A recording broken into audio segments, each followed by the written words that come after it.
দক্ষিণী সুপারস্টার পরিচালক অ্যাটলি কুমার আবারও খবরের শিরোনামে।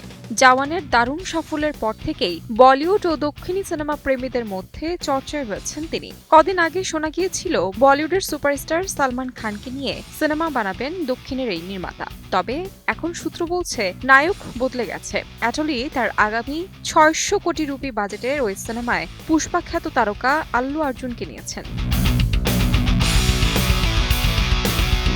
সমালোচকদের ধারণা, অ্যাটলি কুমারের সর্বশেষ সিনেমা বেবি জন মহাফ্লপ হওয়ার পর আর কোনো ঝুঁকি নিতে চাননি এই নির্মাতা। তাই তড়িঘড়ি করে তিনি পরবর্তী প্রকল্প থেকে বাদ দিয়েছেন সালমানকে। কারণ বক্স অফিসের দিকে তাকালে দেখা যাবে ভাইজানের অভিনীত শেষ কয়েকটি সিনেমা ভালো ব্যবসা করতে ব্যর্থ।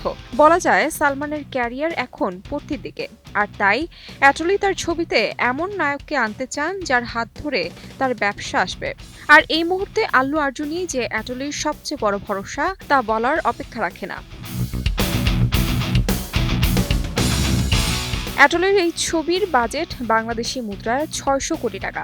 অ্যাকশনে ভরপুর ছবিটি পুনর্জন্মের উপর আধারিত হবে বলে জানা গেছে। অ্যাটলির এই ছবিতে ৩ নায়িকাকে একসঙ্গে দেখা যাবে। কানাঘুষোই শোনা যাচ্ছে এই ৩ নায়িকার মধ্যে একজন বলিউড তারকা জাহ্নবী কাপুর।